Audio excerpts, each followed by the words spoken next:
And the murky Kerala cyanide murder cases have created ripples in the state. Many find it hard to believe that a woman known to be family-oriented, well-respected and liked could be a cold-blooded killer. And the police are finding it hard to contain the crowds as they take the suspect around to reconstruct the crime. Kerala का कुड़ाथाई गांव जो अपनी शांति और सुंदरता ले जाना जाता था। नारियल के पेड़ों से घिरे इस छोटे से गांव में थॉमस परिवार रहता था, जो समाज में एक प्रतिष्ठित नाम था। परिवार का मुखिया टॉम थॉमस, उनकी पत्नी अनम्मा थॉमस, बेटा रॉय थॉमस और बहू जॉली जोसेफ और कुछ अन्य करीबी रिश्तेदार इस परिवार का हिस्सा थे। चर्च में नियमित रूप से जाने वाला ये परिवार बाहर से देखने में बिल्कुल आदर्श था, लेकिन इसके अंदर एक अंधेरा छिपा था जिसका खुलासा सालों बाद होने वाला था। इस कहानी की मुख्य किरदार थी जॉली जोसेफ। देखने में एक सीधी सादी, धार्मिक और खुश मिजाज महिला। हर कोई उसे पसंद करता था, उसे परिवार की रीढ़ माना जाता था, लेकिन कोई नहीं जानता था कि उसका दिल पत्थर का था और उसका दिमाग एक शातिर हथियारे की तरह चलता था। क्या कोई ऐसी महिला सोच सकता है कि वह अपने ही परिवार के 6 लोग को मार डाले, और वो भी बिना किसी को शक हुए? ये कहानी सिर्फ एक हत्या की नहीं, ये एक 6 निर्दयी हत्याओं की कहानी है। साइकोलॉजिकल थ्रिलर, सस्पेंस और ट्विस्ट से भरी ये कहानी आपके रोंगटे खड़े कर देगी। चलिए फिर इस रहस्यमय यात्रा पे चलते हैं। 2001 में जब जॉली जोसेफ की शादी रॉय थॉमस से हुई तो उसने इस परिवार में कदम रखा। उसकी छवि एक आदर्श बहू की थी। वो धार्मिक थी, लोगों से हंसकर मिलती थी और परिवार की देखभाल करती थी, लेकिन ये सब महज एक नकाब था। शादी के कुछ महीनों बाद ही जॉली को एहसास हुआ कि उसका पति रॉय थॉमस उसकी उम्मीदों के अनुसार नहीं था। वो एक औसत कमाई करने वाला व्यक्ति था जिसे शराब पीने की लत थी और जो अपने जीवन में बहुत अधिक महत्वाकांक्षी नहीं था। जॉली इससे नाखुश थी। वे अपने लिए एक स्वतंत्र और ऐशो आराम वाली जिंदगी चाहती थी, लेकिन इस परिवार में उसका कोई खास नियंत्रण नहीं था। असली फैसले लेने का अधिकार टॉम थॉमस और उनकी पत्नी अनम्मा के पास था। यहीं से उसके दिमाग में एक खतरनाक योजना बनने लगी। अगर परिवार के मुखिया और बाकी सदस्य रास्ते से हट जाए तो वह इस पूरे घर और संपत्ति की अकेली मालकिन बन सकती है।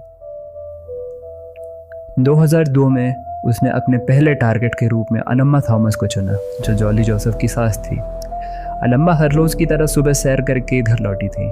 गर्मी और थकान महसूस करने के कारण उन्होंने पानी पिया, लेकिन उन्हें नहीं पता था कि पानी में जॉली ने पहले से ही साइनाइड मिला दिया है। कुछ ही मिनटों में अनम्मा को तेज सर दर्द हुआ और घबराहट महसूस होने लगी। उनका शरीर सूखा पड़ने लगा और वह जमीन में गिर गई। परिवार वाले घबरा गए और डॉक्टर को बुलाने की कोशिश की, लेकिन तब तक बहुत देर हो चुकी थी। जॉली का मकसद अनम्मा को मारकर घर पर नियंत्रण स्थापित करना था, क्योंकि अनम्मा घर की असली मुखिया थी और उनके रहते जॉली को पूरी आज़ादी नहीं थी। दूसरा मर्डर टॉम थॉमस का हुआ, जो अनम्मा के पति थे। पत्नी की मौत के बाद वो पहले से ही गम में डूबे हुए थे। जॉली ने इस मौके का फ़ायदा उठाया और उन्हें अपनी बनाई हुई चाय पिलाई, जिसमें साइनाइड मिला हुआ था। जैसे ही टॉम थॉमस ने यह चाय पी, उनका शरीर धीरे धीरे ठंडा पड़ने लगा और कुछ ही मिनटों में वह दम तोड़ बैठे। जॉली चाहती थी कि घर की पूरी जायदाद और संपत्ति पर उसका नियंत्रण हो, इसलिए उसने एक के बाद एक दोनों पति पत्नी को मौत के घाट उतार दिया। इन 2 हत्याओं के बाद जॉली का आत्मविश्वास और बढ़ गया और उसने आगे भी अपनी साजिश जारी रखी। अब जॉली की स्थिति और मजबूत हो गई थी, लेकिन उसकी महत्वाकांक्षा यहीं रुकी नहीं। अब बारी थी उसके पति रॉय की। रॉय जॉली के लिए बोझ बन चुका था। वह शराब पीता था, काम में ज़्यादा सफल नहीं था और जॉली को ये लगता था कि उसके बिना वह बेहतर जिंदगी जी सकती थी। उसने सोचा कि अगर रॉय की मौत हो जाए तो वह एक अमीर विधवा बन सकती थी, जिस पर परिवार की पूरी संपत्ति और ज़मीन का हक होगा। 2011 में उसने अपने ही पति रॉय थॉमस को मारने की योजना बनाई।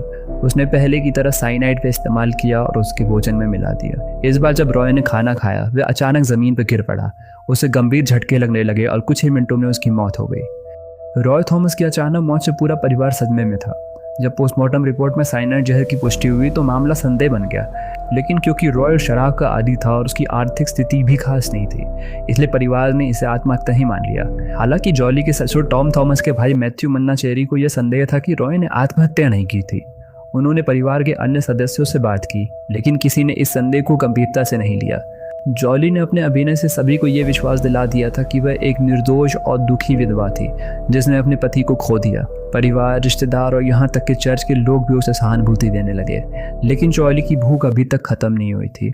उसने अपना अगला शिकार पहले ही तय कर लिया था। जॉली जान चुकी थी कि रॉय की मौत के बाद सबसे ज़्यादा सवाल मैथ्यू मन्नाचेरी ये उठा रहे हैं। अगर किसी को इस खेल की सच्चाई पता चलती है तो सबसे पहले वह व्यक्ति मैथ्यू ही होगा, इसलिए उसे रास्ते से हटाना ज़रूरी था।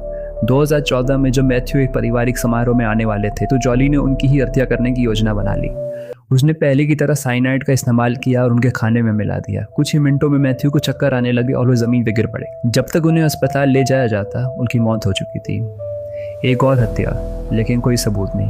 अब तक 4 मौतें हो चुकी थी। Tom Thomas, अनम्मा Thomas, Roy Thomas और अब मैथ्यू मोनाचेरी भी। हर बार मौत का कारण अलग अलग बताया गया, हार्ट अटैक, आत्महत्या या फिर अचानक आई कोई बीमारी, लेकिन हकीकत कुछ और थी। जॉली की महत्वाकांक्षा अब अपने चरम पर थी, लेकिन अब तक उसके शिकार परिवार के बुजुर्ग या फिर पति थे। इस बार वे एक ऐसी हत्या करने वाली थी जो पूरे केस का रुख पलट सकती थी। उसका अगला टारगेट था सिल्ली साजू और उसकी मासूम बेटी अल्फाइन। सिल्ली साजू कौन थी? सिल्ली रॉय थॉमस के चचेरे भाई साजू की पत्नी थी। जॉली की नज़र अब साजू पे थी। वे उससे शादी करना चाहती थी, लेकिन रास्ते में सबसे बड़ी रुकावट थी उसकी पत्नी सिल्ली और उसकी मासूम बेटी अल्फाइन। 2016 में जब सिल्ली घर पर अकेली थी, जॉली ने उसे जहर दे दिया। कुछ ही समय में उसकी मौत हो गई। फिर उसकी 2 साल की बच्ची अल्फाइन भी संदिग्ध परिस्थितियों में मर गई। अब साजू अकेला था और जॉली ने उससे शादी कर ली। अब तक 6 लोगों की मौत हो चुकी थी। Tom Thomas, अनम्मा Thomas, Roy Thomas, Matthew मोनाचेरी, सिल्ली साजू और अल्फाइन साजर। और इन सब के पीछे एक नाम था, जॉली जोसेफ। अब तक परिवार के लोग इन मौतों को सामान्य घटनाएं मान चुके थे, लेकिन रॉय थॉमस के भाई रोजो और उनकी पत्नी रेंजी को ये सभी घटनाएं संदेशपद लगी। उन्होंने पुलिस में शिकायत दर्ज करवाई और रॉय थॉमस की मौत की जांच दोबारा शुरू हुई। रॉय थॉमस की मौत की दोबारा जांच शुरू होने के बाद पुलिस को कई नई बातों के बारे में पता चला। सबसे बड़ा सबूत था रॉय थॉमस की पोस्टमार्टम रिपोर्ट, जिसमें साइनाइड की पुष्टि हुई थी। अब पुलिस को शक हुआ कि परिवार में हुई बाकी मौतें भी सामान्य नहीं थीं, इसलिए उन्होंने अन्य 5 मौतों की भी जांच शुरू कर दी। शवों को कब्र से बाहर निकाला गया। पुलिस ने अदालत से अनुमति लेकर उन सभी 6 मृतकों के शवों को कब्र से बाहर निकाला। जब इन सभी को फॉरेंसिक परीक्षण किया गया तो हर एक शव में साइनाइड के अंश पाए गए। अब पुलिस को पूरी तरह यकीन हो गया कि ये सभी हत्या के मामले थे, ना कि प्राकृतिक मौतें। जैसे ही पुलिस के पास ये सबूत आए, उन्होंने जॉली जोसेफ को हिरासत में ले लिया। पूछताछ के दौरान जॉली बार बार अपने बयान बदलती रही। पहले उसने कहा कि उसे इस बारे में कुछ नहीं पता, फिर उसने कहा कि ये सब एक संयोग मात्र है। लेकिन जब पुलिस ने उसे सख्ती से पूछा कि हर मौत के बाद उसे क्या फ़ायदा हुआ, तो उसकी कहानियाँ लड़खड़ाने लगी। कई घंटों की सख्त पूछताछ के बाद जॉली ने आखिरकार जुर्म कबूल कर ही लिया। उसने बताया कि उसने सभी को धीरे धीरे ख़त्म करने का प्लान बनाया था, ताकि वह इस घर और संपत्ति की अकेली मालकिन बन सके। 2002 में अनम्मा थॉमस को मारा ताकि परिवार में अपनी पकड़ बना सके। 2008 में टॉम थॉमस को मारा क्योंकि वह फैसले लेने में हस्तक्षेप कर रहा था। 2011 में रॉय को मारा ताकि वह विधवा बनकर घर की असली मालकिन बन सके। 2014 में मैथ्यू को हटाया क्योंकि वह इन मौतों पर सवाल उठा रहे थे। 2016 में सिली साजू और उसकी बेटी अल्फाइन को मार दिया ताकि वह उसके पति साजू से शादी कर सके। जॉली ने बताया कि उसने ये जहर एक स्थानीय गोल्ड शॉप कर्मचारी MM मैथ्यू से खरीदा था। सोने की सफाई में इसका इस्तेमाल होता था, इसलिए उसे खरीदना मुश्किल नहीं था। वह ये जहर कॉफ़ी, चाय, हलवा या अन्य खाने की चीज़ों में मिला कर देती थी। हर बार वह ये साबित करने में कामयाब रही कि वह हार्ट अटैक या आत्महत्या से मारे गए। जॉली की गिरफ्तारी के बाद पुलिस ने उसके खिलाफ हत्या का मुकदमा दर्ज किया। सभी 6 मौतों के लिए चार्जशीट तैयार हुई। जांच में उसकी mobile call recording, bank transaction और चर्च में उसके बयानों की गहराई से जांच की गई। गवाहों से पूछताछ की गई, जिसमें परिवार के सदस्य, पड़ोसी और दोस्त भी शामिल थे। केरल की अदालत में जब ये केस चला तो ये पूरे भारत में चर्चा का विषय बन गया। जॉली ने अपने अपराधों से इनकार किया, लेकिन सबूतों के सामने वह टिक ना सकी। अंततः अदालत ने उसे दोषी करार दिया और उसे उम्र कैद की सजा सुना दी। अगर रॉय थॉमस के भाई रोजो पुलिस में शिकायत नहीं करते तो यह मामला शायद कभी नहीं खुलता। पुलिस ने जो मुख्य गलतियां पकड़ी थी वो थी सभी मौतों का एक पैटर्न होना, अचानक बिना किसी मेडिकल हिस्ट्री की मौत हो जाना, हर मौत के बाद जॉली का सीधा फायदा होना, रॉय थॉमस की पोस्टमार्टम रिपोर्ट में साइनाइड पाए जाना, सभी शवों की साइनाइड की पुष्टि होना। जॉली ने कई बार अपने बयान बदले, जिससे पुलिस को यकीन हो गया कि वह झूठ बोल रही है। जॉली जोसेफ, जो एक आदर्श गृहिणी और धार्मिक महिला की छवि बनाई हुई थी, असल में वो एक निर्दयी हत्यारी थी। उसने 17 साल तक अपने ही परिवार को खत्म करने की योजना बनाई और सफलतापूर्वक 6 लोगों को मार भी दिया। अगर पुलिस समय रहते इस मामले को नहीं खोलती तो शायद और भी मौतें होती।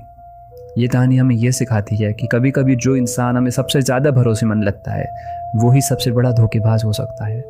एक गृहिणी जिसे धीरे धीरे अपने ही परिवार को ख़त्म कर दिया और किसी को भनक तक नहीं लगी, ये भारतीय इतिहास के सबसे चौंकाने वाले अपराधों में से एक बन गया। ये कहानी सिर्फ एक क्राइम स्टोरी नहीं है, ये मानव स्वभाव के सबसे अंधेरे कोने को दिखाती है। जॉली को लोगों पर नियंत्रण चाहिए था, उसे पैसा और ताकत चाहिए थी, और उसने इसके लिए ही अपने परिवार को मौत के घाट उतार दिया। पर किसी भी अपराधी का अंत तय होता है। आज जॉली जेल में अपने अतीत के पापों का हिसाब दे रही है। अगर आपको ये कहानी पसंद आई तो इसे अपने दोस्तों और परिवार वालों के साथ शेयर ज़रूर करें, और अगर आप क्राइम स्टोरीज़ में दिलचस्पी रखते हैं तो हमारे चैनल को सब्सक्राइब ज़रूर करें। चलता हूँ। News from Kerala. Now, the police in the state say that they are close to cracking a murder case involving the mysterious death of 6 people in a family over a span of 14 years. As part of a new probe launched following a complaint filed by a member of the family, now police officials exhumed the bodies of 5 people and have now arrested a suspect as well. They say they found a pattern in a way of all the family members who died, and also found signs suggesting they were poisoned.